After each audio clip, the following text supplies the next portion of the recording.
aku nggak pernah nemu joki gitu. Jadi ketika aku terekspos sama ternyata ngejoki itu sangat-sangat lumrah di Indonesia, aku terkaget-kaget gitu.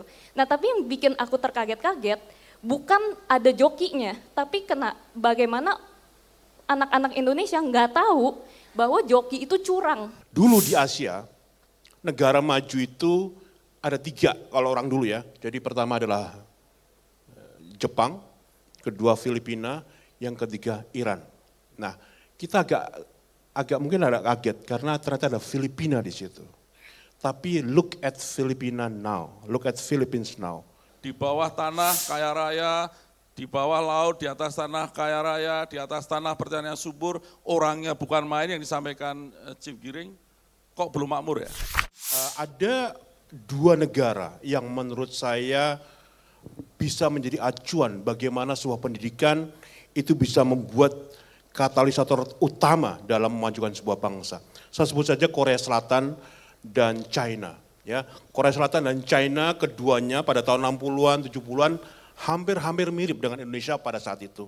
Tapi lihatlah mereka saat ini, dan kalau kita baca-baca di jurnal, di riset manapun, ada satu hal yang membuat mereka begitu cepat maju seperti sekarang, pendidikan.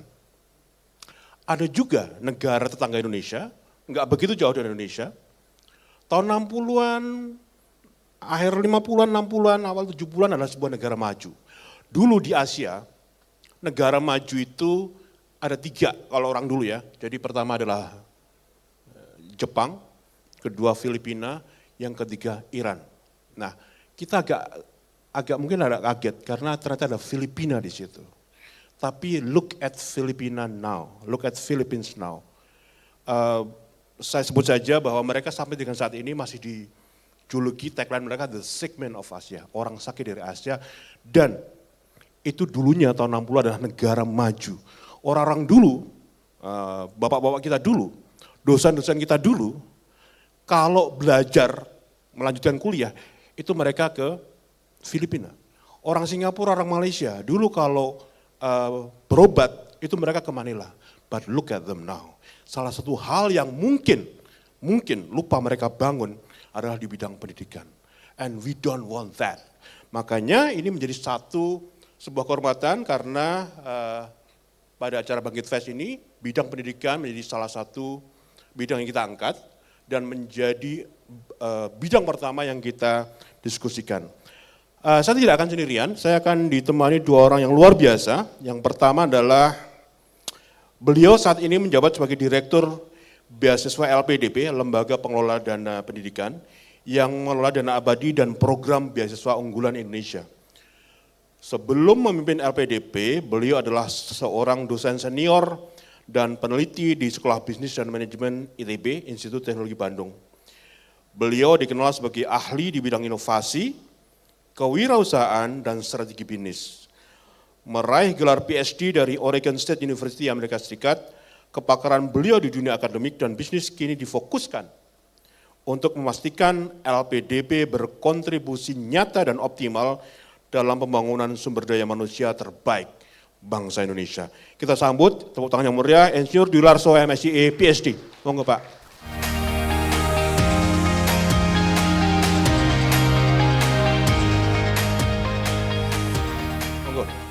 Yang kedua tentu sama sekali tidak kalah hebatnya, seorang media entrepreneur dan penulis muda Indonesia, masih muda sekali. Beliau dikenal sebagai salah satu pendiri media yang fokus pada edukasi politik untuk generasi muda. Termasuk salah satunya adalah What is Up Indonesia dan platform Bijak Memilih. Beliau aktif memberikan edukasi mengenai isu-isu politik dan sosial dengan bahasa yang mudah difahami oleh generasi muda.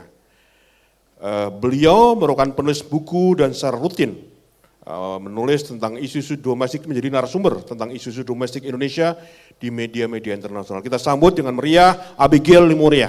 Silakan, monggo.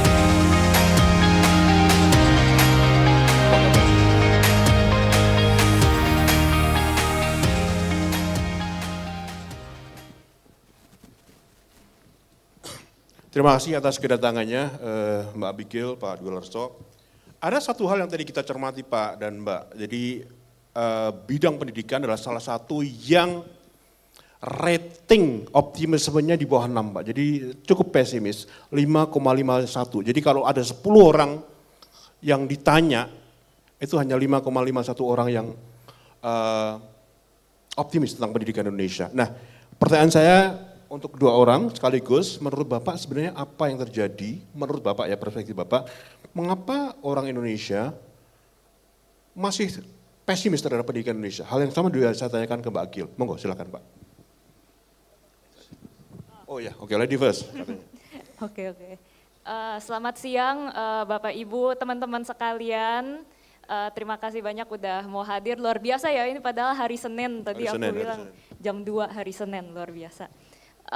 Tentunya pendidikan itu adalah topik yang sangat-sangat penting ya untuk aku juga gitu, karena aku pun merasakan betapa pendidikan itu membuka oportunitas dan yang allow saya untuk bisa berdiri sekarang ini gitu.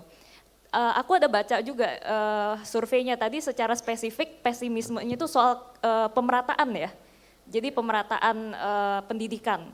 Tentunya kalau misalnya ditanya kenapa, aku hanya bisa menebak dari pengalaman aku dan observasi dan dari pengalaman aku ngobrol sama banyak orang muda Indonesia. Menurut aku salah satunya itu karena penetrasi sosial media sih. Kita mungkin zaman dulu sebelum TikTok, sebelum Instagram gitu ya, kita nggak tahu nih teman-teman kita di negara sebelah atau misalnya teman-teman kita di kota besar itu dapat pendidikannya kayak apa. Tapi sekarang itu semua kan transparan terbuka gitu. Kita buka FYP TikTok, kita ngelihat anak yang joget-joget di sekolah internasional. Terus banyak banget aku liatin tuh komennya, wah gila ternyata sekolah di Jakarta tuh begini ya gitu. Oh ternyata fasilitasnya begini ya gitu. Kok beda banget ya sama yang di sekolah saya. Oh ternyata orang di luar negeri itu eskulnya kayak gini. Oh ternyata gurunya bisa diajak debat sampai kayak begini gitu. Nah itu kan semuanya akhirnya terbuka. Makanya aku rada curiga mungkin karena itu jadi bisa membandingkan kan ya. Jadi kita membandingkan kok kondisi saya seperti ini sedangkan mereka begitu. Dan itu makanya mungkin pendapat soal kesetaraan awareness-nya semakin terasa dan mungkin itu juga menimbulkan beberapa bibit pesimisme gitu menurut aku. Lalu yang kedua tebakan aku adalah karena mismatch antara apa yang mereka pelajarin dengan kebutuhan di pekerjaan. Ketika orang-orang teman-teman dari kita yang mungkin di daerah gitu ya mau apply kerjaan dan dia saingan sama orang-orang yang mungkin sekolahnya di Jakarta gitu. Itu ketara banget kan. Skillnya, habis itu kesiapannya mereka dan sebagainya. Jadi banyak banget, aku waktu itu pernah lihat ada survei yang dilakuin oleh British Council kalau nggak salah. Dan dia juga bilang gitu bahwa orang muda tuh semakin ngerasa kok yang saya pelajarin nggak mempersiapkan saya untuk dunia nyata nih. Rada ada gapnya gitu. Dan akhirnya mungkin menurut aku karena pengalaman itu apalagi sekarang job market semakin sulit gitu ya. Merasa wah ini pendidikannya kok nggak mempersiapkan saya untuk bisa succeed di dunia nyata dan itu mungkin pengalaman itu kemudian di-share lagi di sosial media. Jadi nge-feedback lagi dan itu mengamplifikasi persepsi pesimisme itu tebakan saya. Efek domino dari sosial media begitu ya. Pak Yularso monggo Pak. Baik, terima kasih ini spesial juga kami diundang. Langsung aja karena waktunya singkat, saya generasi kami kan berbeda ya. Saya senang sekali karena pertama oleh generasi muda, saya sepakat dalam arti apa, kalau dulu saya kecil tahun 70-an, 80-an sekolah, kayaknya nggak ada isu-isu kualitas pendidikan kita rendah atau apa ya, jalan terus saja. Sekarang kan muncul isu karena semuanya terbuka. Saya pernah sekolah di Amerika 9 tahun, anak saya sekolah SD di sana, ya sangat totally different ya dengan yang terjadi di sini. Sehingga kita bisa membandingkan. Tapi di satu sisi tentunya ini hal yang bagus, saya tadi bisik-bisik, rasanya optimisme kita juga membaik dan kelihatannya juga fungsi daripada waktu. Ya waktu apa kita rendah, waktu apa meningkat dan saya pikir sekarang menurut saya kita optimis dalam arti kita bisa membandingkan mana yang bagus, mana yang tidak bagus. dan kita menurut saya secara demokratis akan terus membaik ya. Yang dari kalau kami LPDP melihatnya memang di tahun 2020 kalau teman-teman paham LPDP itu semuanya generik, tidak fokus. Mulai tahun 2021 sampai 2025 kita mulai fokus ke area-area yang memang memberikan dampak maksimal. Kami ingin sampaikan ini untuk menambah optimisme, kami diam-diam juga mungkin publik tidak terlalu tahu. Alumni LPDP sampai 2020 itu 15.000, 8 tahun tuh 15.000. Sekarang alumni kita sudah 2 kali lipat, 30.000. Hanya dalam waktu 4-5 tahun terakhir udah 2 kali lipat. Teman-teman perlu paham, sekarang yang sedang studi ada 38.000 master dan doktor. Jadi akan melipat 2 kali lipat lagi. Dan ini tentunya kami memilih tegak dan lurus mencari putra-putri terbaik untuk disekolahkan di universitas terbaik dan tentunya harapan kita memberikan kontribusi terbaik. Ya, ini saya pikir saya optimis, ditambah lagi optimisme kami rekan-rekan.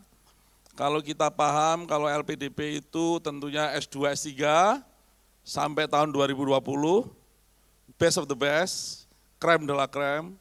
Sejak tahun 2021 kita turun ke S1. Jadi kalau teman-teman paham beasiswa Indonesia Maju, sekarang beasiswa Garuda S1 di perguruan tinggi top dunia, itu LPDP membiayai.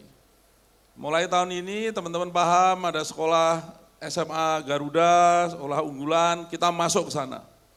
Kita akan punya jalur dari SD, SMP, SMA, perguruan tinggi S2, S3 yang talented of gifted, dan negara hadir di sana dan LPDP akan full support untuk itu. Ini tentunya gerakan yang karena mendidik orang tidak cukup 5 tahun, kita butuh 20-30 tahun dan kita harus mulai sekarang, tidak bisa menunggu lagi. Itu kira-kira. Sip. Menyambung Pak sedikit, jadi kira-kira tahun berapa kita punya lulusan yang 38.000 plus yang 30.000 tadi Pak? 2025 alumni LPDP sudah 30.000, betul. S2, S3. S2, 3. Tambah 38.000 yang sedang studi. yang studi sampai mereka lulus kira-kira kapan Pak? Kira-kira 2 tahun, 3 tahun lagi. Oke, nah kira-kira kapan bangsa ini bisa menikmati atau mengoptimalkan sumber daya itu Pak? Saya langsung jawab. Monggo. Ada masalah kalau tadi membandingkan Korea, Jepang, Singapura. Kalau Anda lihat perguruan tinggi kita, itu namanya supply side.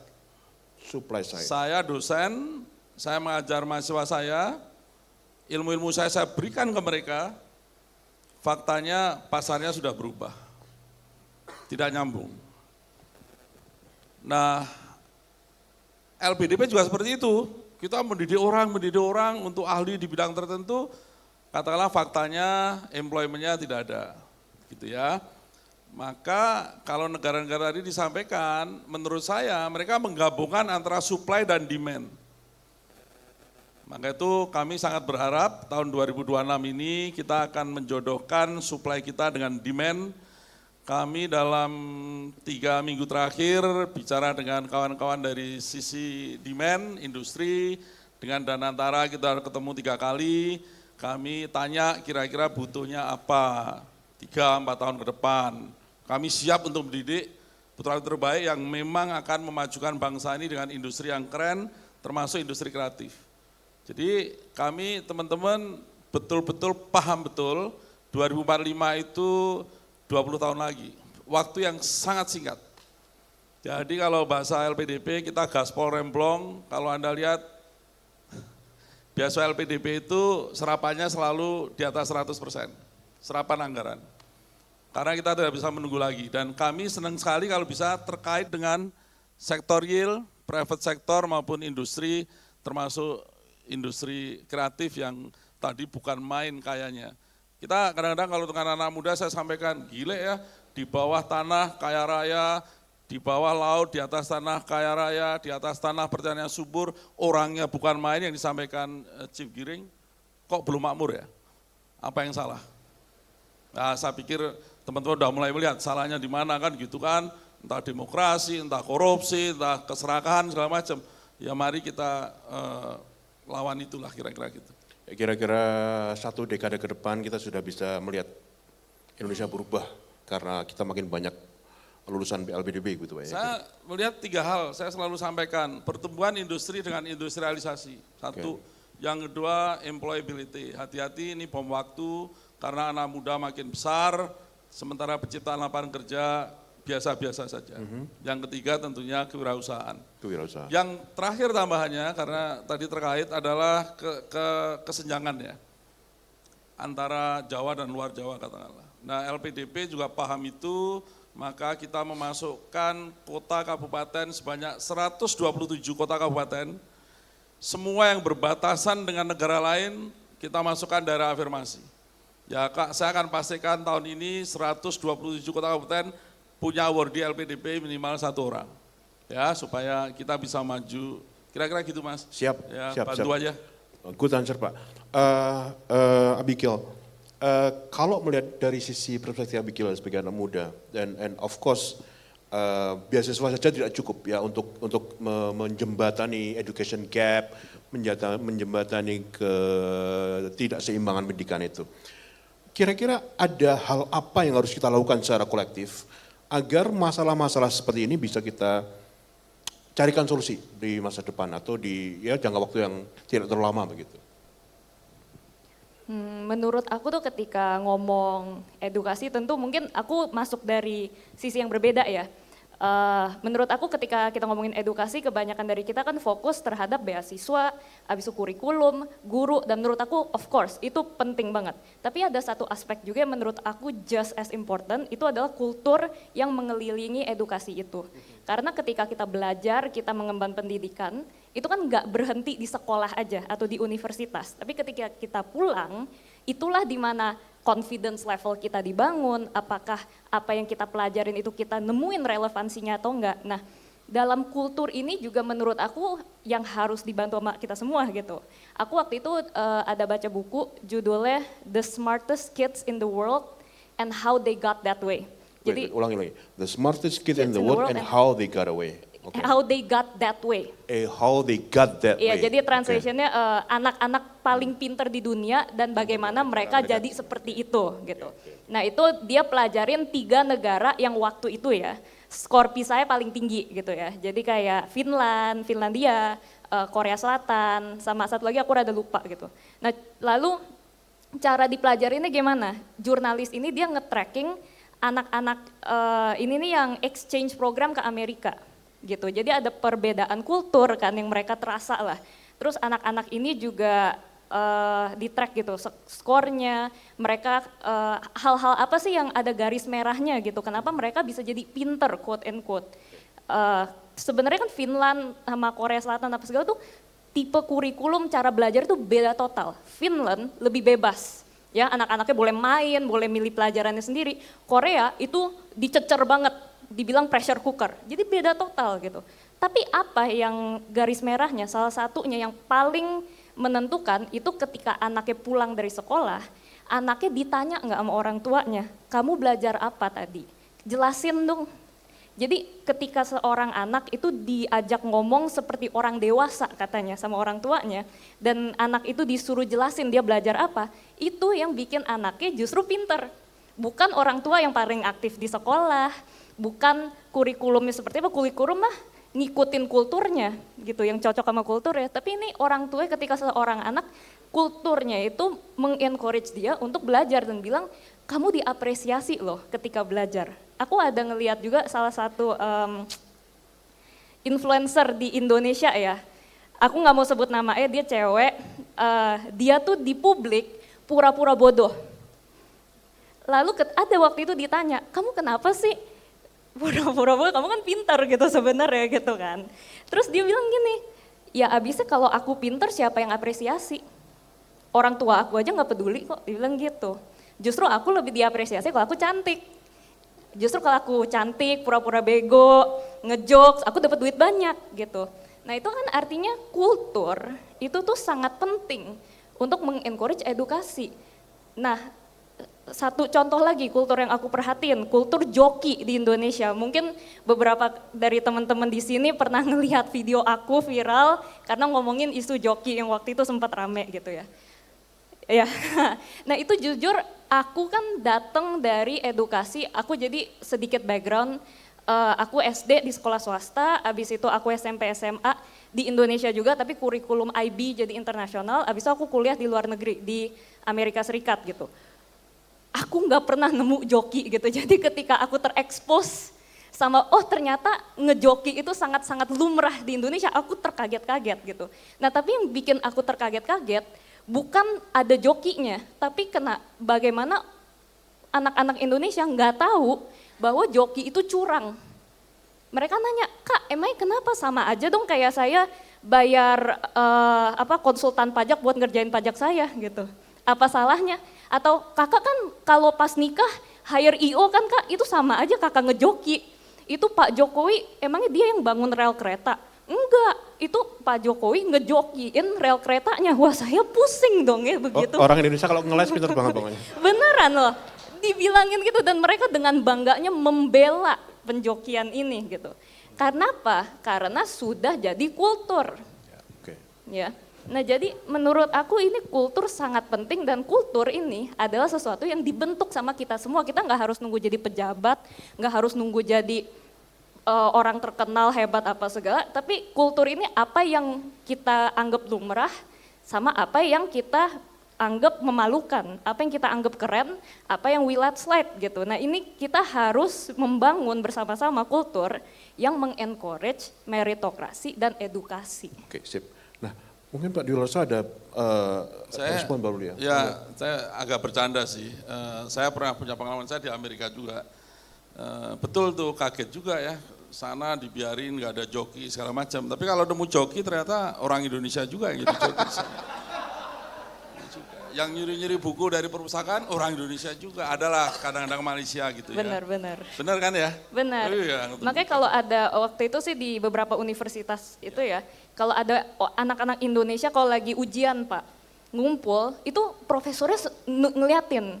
Saya biasanya nyontek katanya. Ya, sebagai orang Indonesia malu itu kan, apalagi. Ya lumayan.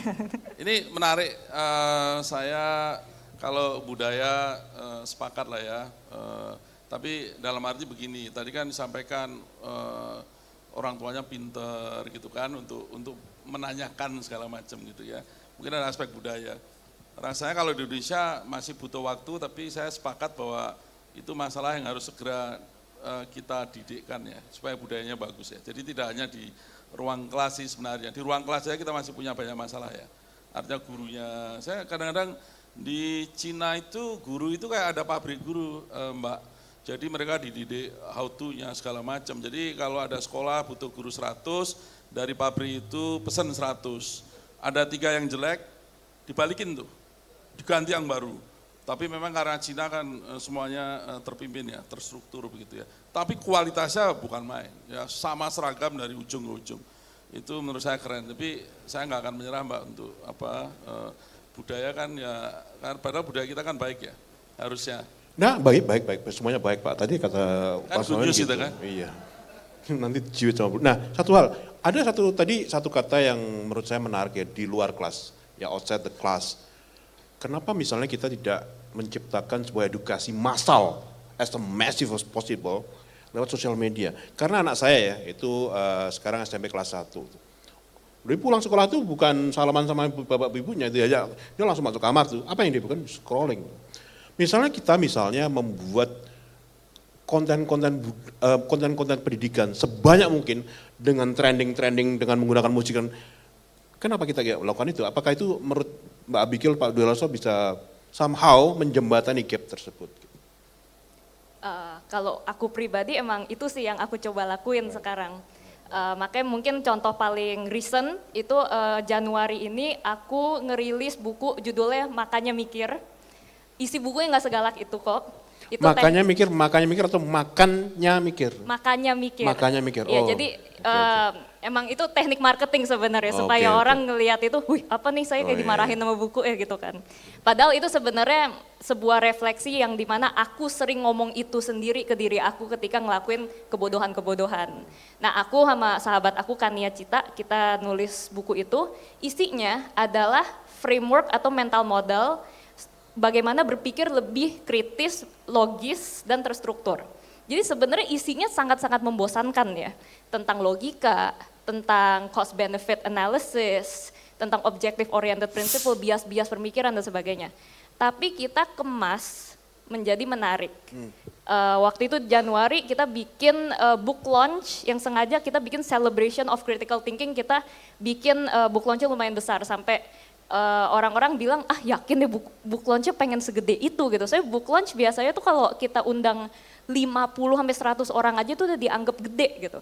Itu kita waktu itu 500 lebih dan itu kita udah harus tutup sampai orang tuh nyari-nyari tiket. Karena kita juga undang beberapa tokoh gitu ya untuk nyampein perspektif mereka soal critical thinking dan sebagainya. Dan to my surprise kan banyak bilang buku. Orang Indonesia mana suka baca buku, apalagi bukunya soal disuruh mikir. Mungkin lah kalau bukunya soal Dilan gitu ya, itu oke lah gitu. Nah tapi di bulan pertama puji Tuhan kita berhasil menjual 7.000. Dan harganya juga nggak murah-murah banget loh, harganya 138.000 buku itu. Lalu di bulan kedua 11.000 dan jadi bulan kedua udah best selling. Sekarang udah national mega bestseller, udah 40.000 lebih gitu ya. Kenapa? Karena kita salah satu teknik itu kita men-treat itu sebagai sesuatu yang keren. Berpikir kritis, memiliki pemikiran yang oke, itulah yang harusnya kalian flex di sosial media. Flexing tuh udah bukan zamannya lagi punya mobil apa, tas apa, atau sebagainya, tapi kamu tahu apa. Perspektif apa yang bisa kamu kasih tahu terhadap isu ini? Kalau cuman ngerangkum, menurut aku sekarang tuh udah kurang ya karena ada ChatGPT. Tapi yang nggak bisa diganti nama ChatGPT adalah taste and perspective menurut aku. Jadi ketika aku sama teman-teman aku tuh kita bikin konten-konten itu, kita pasarin seperti itu, dan eventually ternyata it works gitu. Banyak yang buy into it dan bahkan komunitasnya kita terbentuk sangat-sangat kuat gitu. Jadi menurut aku pergeseran kultur ini bisa banget dilakukan lewat algoritma. Ketika sesuatu itu banyak yang pengen konsumsi, algoritmanya kan akan nge-favor hal itu. Dan sekarang mungkin bisa juga diperhatiin di TikTok pun udah mulai bergeser beberapa hal gitu ya. Ketika orang ada yang ngomong soal sesuatu yang intelektual atau membahas buku atau membahas bacaan, itu mulai naik. Artinya minatnya makin naik, artinya pergeseran kultur dan desire itu pun ada pergerakan juga gitu. Right, baik. Back to square one, Pak Dularso. Jadi kita tadi sudah ngomongin tentang Finland, tentang Korea Selatan, Jepang, Philippines. Menurut Bapak, negara mana di dunia, silakan manapun, yang menurut Bapak paling bisa kita jadikan benchmark untuk membangun sistem pendidikan kita, membangun kultur pendidikan kita, memajukan pendidikan kita, yang bisa kita replikasi, doable dan mungkin tidak perlu makan waktu lama-lama gitu Pak. Aku tanya Pak Menteri dulu nih, tahu jawabannya apa enggak gitu kan. Saya mengamini yang disampaikan sahabat saya di samping itu. Saya merasa ke depan itu pendidikan yang non formal ya, itu sangat penting dan akan megang peran yang lebih penting. Kami merasa pendidikan di luar sekolah yang formal itu akan makin vital ya. LPDP pun menyadari anak-anak yang lulus SMA, SMK itu ada 2,5 juta, 3 juta. Yang masuk perguruan tinggi paling banyak 1,3 juta ya. 2 juta plus itu masuk ke pasar yang dengan kapasitas kalian yang sangat minim. Ini menurut saya mengerikan juga. Jadi memang pendidikan itu menjadi penting ya di luar yang formal. Yang formal pun juga nggak ada jaminan lulusan S1 dari perguruan tinggi top juga sekarang mudah ya. Zaman saya dulu lulus, zamannya Mas Bubi, sahabat saya ada di sana, lulus tahun 89, rasanya nyari kerja gampang sekali begitu. Sekarang bahkan anaknya teman kita lulus dari ITB itu juga tidak mudah. Ini penting, maka LPDP pun menggeser sebenarnya. Kita juga akan bicara masalah vokasi. Ini masalah besar juga di Indonesia. Dan saya pikir kita bisa jembatani ya, tidak mesti harus sekolah yang bergelar S1 S2. Nah kalau pertanyaan yang disampaikan, saya pelajari Finlandia begitu kan, saya lama di Amerika belajar juga. Tapi sebenarnya apapun, karena di Indonesia kan juga unik ya, negaranya macam-macam. Di dalam satu negara itu kondisinya macam-macam. Kalau kami datang ke Papua, keliling sana, di Sumba begitu, rasanya tidak mungkin sekolah seragam seperti di Jawa ya. Senin sampai Jumat sekolah hadir di sana, harusnya modelnya harus berbeda. Mereka mungkin sekolah 1 minggu aja, kemudian 2 minggunya libur, ya kan? Kemudian balik lagi seminggu, 3 minggu libur, harusnya bisa model-model seperti itu. Kita terlalu terseragamkan sehingga semuanya jadi kaku. Nah itu kalau lihat modelnya saya agak bingung nih, apakah mau seperti Cina yang memang terkontrol semua karena kondisinya beda, atau Finlandia memang yang kecil. Singapura juga sulit untuk dijadikan contoh ya karena kecil. Nah kami di LPDP juga sekarang 48 negara itu alumni kita ada di sana. Dan 40% mereka adalah guru dan pendidik termasuk peneliti. Jadi harapan kami dengan belajar berbagai metode, harapan kita akan Indonesia akan makin baik. Tapi yang paling penting menurut saya adalah guru itu harus mulai melihat dunia luar, demand side, tidak kita merasa paling pintar. Yang kedua, pemerintah menurut saya termasuk LPDP tentunya harus terus mendorong bagaimana industri ini bisa tumbuh. Kalau enggak, kita punya anak muda yang sekian banyak tanpa pertumbuhan akan diserap di mana, enggak akan bisa terserap. Paling kalau Pak Wamen nanti pensiun dari Wamen, akan ganti 1 orang Wamen, kan gitu ya. Tapi kalau tumbuh besar mungkin menterinya ada banyak, nanti bisa semuanya dapat tempat kan, kira-kira gitu ya. Ini saya pikir penting sekali dan harus segera. Dan syukur alhamdulillah kelihatannya Pak Menteri Purbaya sangat getol sama industri ya. Jadi kita akan full support, termasuk ada dana antara yang dulu belum pernah ada ya, untuk invest untuk industri baru. Ini penting karena biasanya kalau BUMN dulu itu kalau ditanya, ya kita zero growth gitu. Wah, kalau zero growth kan repot ya. Padahal kan industri harusnya growth kan gitu ya. Ini yang kita tunggu sebenarnya dan kita dorong terus. Baik, makasih. Ada satu hal yang sebenarnya cukup bukan menggelisahkan malah menggelitik begitu. Beberapa kali saya ngajar di beberapa kampus Pak, dan juga di sekolah juga. Jadi dosen-dosen dan guru-guru itu sekarang mulai bertanya gitu, ada AI Pak. AI yang lebih pintar dari saya, mereka bilang, lebih pintar dari saya. Apakah dalam masa depan saya akan tergantikan total oleh AI yang makin lama makin canggih, makin pintar, makin dahsyat dan segala macamnya. Tapi at the same time itu juga menjadi sebuah benefit bagi masyarakat banyak ya, tanpa harus sekolah tinggi-tinggi tapi mereka bisa doing something dalam tutor yang gratis or so gitu ya, dari AI gitu. Nah sebenarnya kalau dari Bapak ya mungkin dilanjutkan dari tadi ya, bagaimana sebenarnya inovasi di LPDP mau di dunia pendidikan Indonesia dari sisi pemerintah Pak ya, untuk memanfaatkan AI ini agar tidak juga menggantikan peran para pengajar gitu. At the same time mungkin Mbak Abigail juga punya perspektif yang berbeda tentang bagaimana AI dalam dunia pendidikan Indonesia.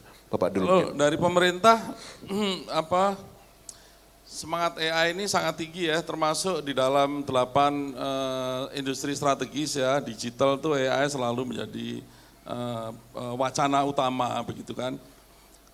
Kami dari sisi pendidikan tentunya melihat ini untuk mendorong industri makin maju, makin kompetitif. Tapi dari satu sisi untuk pendidikan saya tetap yakin namanya dosen itu yang paling penting, dosen terutama ya, kalau guru mungkin teman-teman lain lebih tahu. Dari si wisdom, selama AI-nya belum bisa masuk area itu, saya nggak tahu ke depannya. Maka peran dosen masih tetap untuk sisi wisdomnya ya. Siap. Tapi kalau sisi skill ya, sisi knowledge, saya pikir harusnya udah mulai diserahkan kepada mesin gitu ya. Tapi wisdom tetap nggak bisa. Saya banyak belajar dulu wisdom, bagaimana etika sejak SD, SMP itu selalu munculnya adalah dari guru. Satu hal yang ingin saya sampaikan, ini LPDP juga menarik. Kami kan keliling daerah-daerah, kami membawa semangat kemajuan bangsa, jangan korupsi, gitu kan, integritas segala macam. Kami ingin berikan angka ya, pendaftar LPDP tahun ini 78.000, tempatnya hanya ada 4.000. 4.000 ini biasanya kalau ketemu saya anak-anaknya ini terima kasih Pak, negara hadir, Bapak memberikan beasiswa, ya sebenarnya kan negara ya 4.000. Tapi yang 74.000 itu nggak bisa diterima. Dan kalau bahasa Jawanya miso-miso mereka marah-marah semua kan. Itu yang tanda tangan juga saya tuh sebagai direktur beasiswa, yang diterima juga saya begitu. Nah tapi ini mengajari bahwa LPDP memang fokus untuk mencari best of the best, kita tegak dan lurus untuk profesional. Dan saya ingin sampaikan bahkan anak saya 3 di Amerika tidak boleh satupun dapat beasiswa dari LPDP. Demi apa? Demi untuk mencari yang terbaik. Nah ini tentunya juga pembelajaran teman-teman, kami terus berdoa agar dana yang ditambah sehingga bisa memberi kesempatan. Tapi dana kita selalu terbatas karena Sabang sampai Merauke kita keliling itu dalam 4 tahun terakhir melejit dengan sangat tinggi. Pendaftar LPDP artinya apa? Dipercaya memang kalau LPDP harusnya selalu profesional, yang terbaik, yang ini. Itu pun selalu ada yang viral karena 74.000 banyak ya, ada 5 orang viral aja kita jadi bisa ribut, gaduh. Saya kembalikan Mas, itu bagian dari pembelajaran juga sih. Ya menarik Pak. Ambikil, silakan tentang AI, your perspective. Iya, menurut aku tentunya AI kita nggak bisa lawan ya, maksudnya kayak kita nggak bisa, saya pokoknya tidak mau pakai AI, itu nggak mungkin. Kayak itu adalah perkembangan teknologi yang mau nggak mau kita harus bisa adaptasi. Aku masih ingat waktu dulu juga banyak yang menolak Facebook gitu ya, menolak sosial media, tapi akhirnya sekarang ya mau nggak mau integrate gitu. Jadi AI harus diintegrate dan kita harus belajar gimana cara menggunakan itu sih menurut aku. Apakah itu akan menggantikan guru atau dosen? Menurut aku enggak, tapi dia tidak akan menggantikan guru atau dosen tertentu gitu. Menurut aku salah satu aspek yang penting ya dari seorang pengajar itu bukan cuman apa yang dia ajarin, tapi bagaimana dia bisa menginspirasi murid-muridnya. Bagaimana dia bisa instill the love of knowledge, instill the love of learning, kecintaan untuk ilmu pengetahuan itu sendiri, rasa pede kepada murid-murid bahwa oh ternyata saya bisa ya jadi makin pinter, ternyata saya bisa loh menggapai ini. Itu tuh adalah role pentingnya pengajar gitu. Aku lucu banget, aku setiap kali scroll di internet, ada satu film yang kayaknya nggak pernah mati-mati gitu. Kayak entar trending lagi, entar quote-nya di quotes lagi, entar ada screen cap-nya naik lagi. Itu adalah Dead Poet Society. Ya. Dead Poet Society itu Robin Williams ya? Robin Williams, iya. Itu udah lama banget filmnya, itu tentang satu guru yang ngajarin poetry, puisi ya, ke murid-muridnya gitu. Dan itu kan filmnya ditunjukin gimana murid-muridnya yang tadinya ada yang nggak pede, ada yang tadinya rebellious atau nakal gitu ya. Akhirnya diajarin the power of words, kekuatan ilmu pengetahuan, habis itu poetry dan sebagainya. Dan akhirnya mereka bikin bond yang sangat kuat dengan gurunya ini. Dan itu selalu gak ada yang gak suka deh gitu. Karena apa? Ya itu yang diinginkan oleh murid-murid, bond itu, inspirasi itu, encouragement itu dari guru-gurunya mereka, dan itu gak akan bisa diganti nama AI. Dan menurut aku mungkin banyak ya orang muda yang sekarang tidak mendapatkan sosok mentor itu, makanya banyak kasus-kasus yang dimana justru dia attach sama AI-nya gitu, mencoba mendapatkan hal itu ya, emotional fulfillment-nya dari AI. Tapi nggak dapat gitu, akhirnya kan jadi babak belur gitu kan. Nah jadi ini menurut aku sentral banget bahwa seorang guru itu tuh nggak hanya mengajar, tapi dia membangun rasa percaya diri dari muridnya untuk bisa belajar, itu growth mindset ya. Terus abis itu juga kecintaan mereka terhadap belajar, dan itu semua kan basis fondasi sebelum kita menerima dan belajar itu sendiri gitu. Jadi untuk seorang guru yang bisa menginspirasi, yang bisa mengajarkan hal-hal itu nggak akan pernah tergantikan sama AI. Tapi kalau dosen yang cuman baca PPT, bisa, sangat bisa. Emang ada dosen yang cuma baca PPT? Ada. Nggak bisa jawab. Aku dengar ada. Oke, jadi pertanyaan bukan apakah guru atau dosen akan tergantikan oleh AI, tapi sebenarnya adalah guru seperti apa, dosen seperti apa yang tidak akan tergantikan oleh AI begitu ya. Baik, kita punya 5 menit saja, jadi mungkin satu pertanyaan, silakan siapapun untuk beliau berdua. Panitia silakan pilih panitia, atau Bapak yang mau bebas, Pak tunjuk Pak, nanti naik haji gratis misalnya gitu. Oh yang paling depan, monggo. Ya, paling depan pertama. Mic-nya dulu, mic-nya.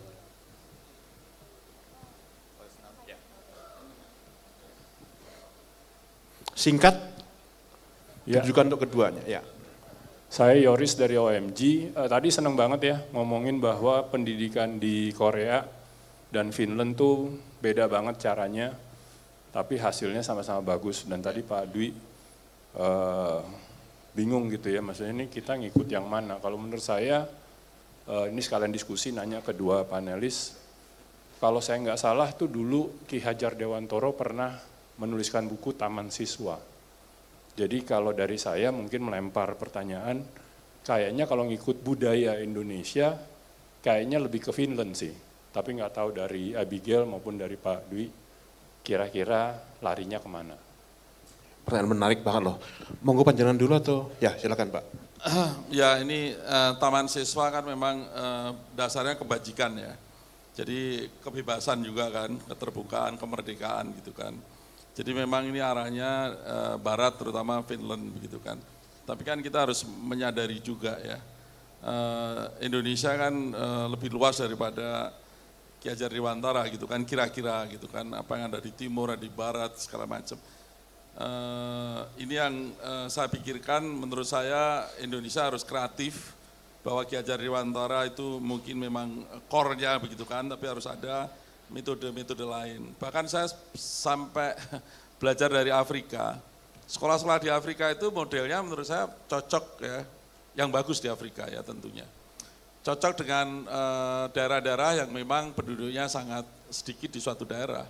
Seperti di Sumba, ya, di Papua, di Maluku begitu kan. Akan sulit mobilisasi satu kelas yang khusus selama seminggu full gitu kan. Saya mikirnya seperti itu. Jadi kayak di Afrika dikumpulkan di suatu tempat, dibayarin oleh negara, naik bis, naik pesawat, kemudian pas libur mereka dikembalikan ke keluarganya untuk hidup secara ini. Saya pikir itu juga bisa menjadi model yang cocok. Tapi intinya kan sebenarnya transaksi ilmu, wisdom, ya, knowledge dari guru dan ini terus terjadi dengan kualitas yang cukup bagus. Ya, saya pikir itu. Tapi terus itu dari sisi supply side ya. Saya sih senang kalau ada arah orang memang menjadi intelektual ya, dia akan mencari jalannya. Tapi mayoritas kan tetap mereka harus mencari kerja. Kalau di Inggris ada employability menjadi penting. Nah ini yang harus dipikirkan juga ya. Saya pikir itu ya Mas ya. Ya menarik ya, tadi yang saya katakan terus terakhir tadi gongnya adalah supply, ada, demandnya ada enggak? Kira-kira begitu ya, baik. Abigail. Tentunya aku bukan ahli soal kurikulum gitu ya Mas ya. Jadi mungkin kalau ditanya yang mana nih yang paling cocok, aku tentunya nggak punya definitive answer. Tapi ini adalah sebuah thought eksperimen yang menurut aku menarik banget gitu. Karena tadi benar banget yang dia didiskusiin. Indonesia nih tricky, nggak bisa dipukul rata kayak misalnya Korea Selatan atau Finlandia yang mereka tuh homogenes gitu. Yang maksudnya mirip gitu, kayak masyarakatnya kulturnya mirip, kebiasaannya mirip, value-value-nya mirip. Indonesia kan berbeda banget ya. Kayak apalagi dari kabupaten ke kabupaten aja bisa berbeda gitu, dari pulau ke pulau beda. Bisa jadi ada kurikulum yang tepat untuk Pulau Jawa, kurang tepat untuk di Sumatera gitu, untuk di Padang misalnya. Nah ini kan artinya tricky yang dimana, yang mana nih yang mungkin kalau misalnya di Jakarta cocok nih kita niru Finlandia. Tapi ternyata kalau di apply yang sama ke Sulawesi misalnya gitu, atau misalnya ke Depok gitu, bolos semua ternyata dikasih kebebasan, kan bisa begitu gitu ya, jadi susah gitu. Nah menurut aku Ya ini sotoy-sotoy aja ya. Ini bukan official recommendation ya. Silakan sotoy-sotoy. Silakan. Menurut aku justru yang distandarisasi itu kelulusannya gitu. Jadi maksudnya gini, kita putusin secara satu negara skill pengetahuan apa aja yang harus dimiliki kalau lulus S1 gitu misalnya di sebuah negara. Misalnya mungkin bisa tambah kurang bagi kali misalnya nggak tahu lah apa. Pokoknya kita standartin lah gitu. Pemikiran logika atau critical thinkingnya level begini, mereka harus bisa matematikanya sampai level kalkulus misalnya, atau pokoknya kita standartin itu, ya udah bikinlah ujiannya, tapi bagaimana setiap sekolah mencoba bikin muridnya lulus atau bisa lulus dari ujian itu terserah mereka, suruh inovasi sendiri gitu. Biarlah inovasi kreativitas itu berlomba-lomba, tapi yang penting kalau mau lulus harus bisa ini gitu. Ya mungkin ini standarnya bisa kita cocokin sama universitas global mungkin ya. Kalau misalnya mau masuk universitas global itu harus bisa ini, TOEFL atau apa nggak tahu lah gitu. Jadi kita bikin standar ujiannya, tapi kurikulum atau cara mereka nyampe ke sananya, gimana cara ngajarnya, itu bebasin ke setiap sekolah guru supaya mereka berinovasi. Mungkin itu bisa jadi salah satu caranya, lagi nggak tahu nih. Monggo Pak. Saya nambahin tapi levelnya universitas. Saya belajar dari banyak Ini yang lebih universitas official. top dunia, terutama saya bicara dengan rektor dari NUS dan NTU. Itu top 10, top 12 ya di dunia. Saya tanya gimana sih kurikulumnya di sana, S1 tentunya, S2, S3 kan nyambung ya. S1 terutama. Itu sepertiga core courses. Yang 2/3 bebas. Sepertiga adalah elektif. Yang paling tahu masa depan itu mungkin malah mahasiswanya, bukan dosennya. Itu diberi kebebasan. Yang core itu tadi yang harus ahli apa itu sepertiga. Sepertiganya lagi adalah praktek. Dunia praktek, magang, intensif ya, ke inkubator kalau mau bisnis segala macam, itu dunia praktek. Itu sepertiganya tuh. Nah sekarang mereka lebih maju lagi karena setiap mahasiswa harus ngambil 2 core.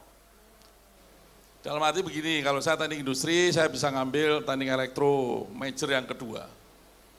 Jadi mereka mengatur itunya, termasuk elektifnya segala macam yang relevan, tapi tentunya suka-suka mahasiswanya. Nah karena dia percaya setiap 10 tahun sekali, core yang kita pelajari itu akan obsolete, akan usang. Maka kita harus mengembangkan core berikutnya. Kalau belajar kan huruf T dulu, mereka udah nggak percaya T, mereka akarnya 2.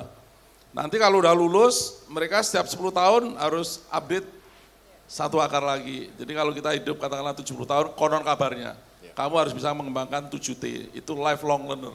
Itu Singapura, saya pikir agak selaras ya. Siap. Tapi kalau SD, SMP, SMA, saya agak nyerah nih, kelihatannya lebih ke masalah wisdom, Ki Hajar Dewantoro dan segala macam ya. Makasih. Baik, terakhir sekali kita cuma dikasih waktu tambahan 3 menit. Bonus nih ya. Bonus nih Pak ya. Jadi kita punya 20 tahun lagi untuk 2045 Pak Indonesia Mas. Kira-kira kita mau bangkit, what should we do agar kita benar-benar bisa bangkit menuju cita-cita Indonesia Emas 2045 Pak. Same goes to you. Aku dulu ya. Monggo. Oke. LPDP punya dana 154 triliun, besar sekali ya. 154 triliun, dana abadi. Satu Stanford, sekolah dekatnya beliau di California, dana abadinya 1.000 triliun. Hanya untuk ngurus satu universitas. Ya. Apakah Indonesia mampu mencapai 1.000 triliun? Karena kalau 1.000 triliun kita gaspol, remblong cepat sekali. Mau butuh ini, guru ini. Harusnya mampu. Kita kaya raya sumber daya alamnya. Ekstrim, sakro, masukin ke LPDP, zrep tiba-tiba 1.000 triliun kan. Cepat. Itu satu hal ya untuk mengejar ketertinggalan karena 20 tahun ya kan, harus out of the box nih. Yang lain tentunya harus nyambung dengan industri. Indonesia sebesar ini, industri apa yang akan kita kembangkan? Harus clear dan kita siap SDM-nya. Salah satu industri yang harus digerakkan adalah kreatif, tapi mungkin nggak cukup kreatif. Karena kreatif itu kalau yang ekstrim, bikin lukisan maestro harganya miliaran begitu kan, tapi kerjanya 1 bulan, tapi nanti kalau ada 2 lukisan yang sama, tentunya kan harganya akan beda kan, akan turun kan, karena nggak bisa 2 kan, harus unik. Tapi industri kreatif banyak juga yang manufaktur kan, dan itu bisa dikembangkan. Dan saya punya temannya Mas Bubi itu di Bandung, bahkan produsen Cina aja tidak bisa mengalahkan produknya dia, karena budayanya yang ada adalah di Indonesia. Mereka nggak punya budaya itu, nggak bisa attach. Ini harus dikembangkan, termasuk industri manufaktur harus keren. Ya, industri apa? Ini saya pikir kalau mau mengejar 20 tahun lagi loh ya. Karena mendidik, saya dapat doktornya nih saya lagi, biar contohnya gampang. Pas 20 tahun misalnya, saya lulus 2004. Hanya sekadar jadi direktur beasiswa. Ya, jadi maksud saya kita harus cepat gaspol, remblong untuk mencetak orang-orang keren karena waktu terus bergulir. Kalau 2045 kan gitu. Ya, Miki. Singkat ya. Iya, untuk 2045 ya simply kita harus secara nasional menginsentifkan inovasi menurut aku ya. Dan menginsentifkan inovasi itu kan harus di-tackle dari berbagai sisi gitu. Yang pertama dari sisi edukasi yang dimana kita harus bikin edukasi itu kompatibel untuk orang-orang muda mau berinovasi. Artinya apa? Artinya kalau misalnya ada yang so ide jangan dihukum. Kalau misalnya ada yang banyak nanya jangan dibilang nakal. Hal-hal sesimpel itu yang mengencourage inovasi gitu ya. Terus abis itu yang kedua juga dari kultur entertainment. Kita harus lebih banyak dorong entertainment yang mengencourage, yang ngasih insentif untuk orang-orang muda kita mau jadi seseorang yang inovatif dan intelektual. Kayak misalnya yang dibikin Ruang Guru itu menurut aku yang Clash of Champion ya. Hal-hal seperti itu tuh brilliant sekali menurut aku yang nge-shape culture entertainment untuk bisa menginsentifkan orang-orang muda mau berinovasi. Jangan pernah lupa lah itu menurut aku kata-kata yang influencer cewek yang aku bilang tadi gitu. Buat apa saya pinter nggak ada yang apresiasi. Nah itu yang harus di-tackle menurut aku. Dan habis itu yang ketiga dan ini yang on top of my head I'm sure ada lebih banyak yaitu adalah birokrasi dan perizinan gitu. Banyak sekali orang-orang yang takut berinovasi, takut memulai bisnis, susah untuk nge-scale up bisnis ya karena birokrasi, perizinan itunya tuh wah udah kayak hutan gitu ya. Dan itu tuh harus dibikin lebih baik supaya kondusif untuk bisnis, untuk inovasi, untuk ilmuwan, saintis, paper dan sebagainya. Jadi menurut aku itu sih. Siap. Kita beri round applause buat kedua narasumber. Ini adalah Bangkit Festival edisi pertama. Jadi tahun 2045 nanti namanya berubah. Namanya jadi Kita Sudah Bangkit Festival. Assalamualaikum warahmatullahi wabarakatuh. Waalaikumsalam warahmatullahi wabarakatuh. Terima kasih sekali lagi untuk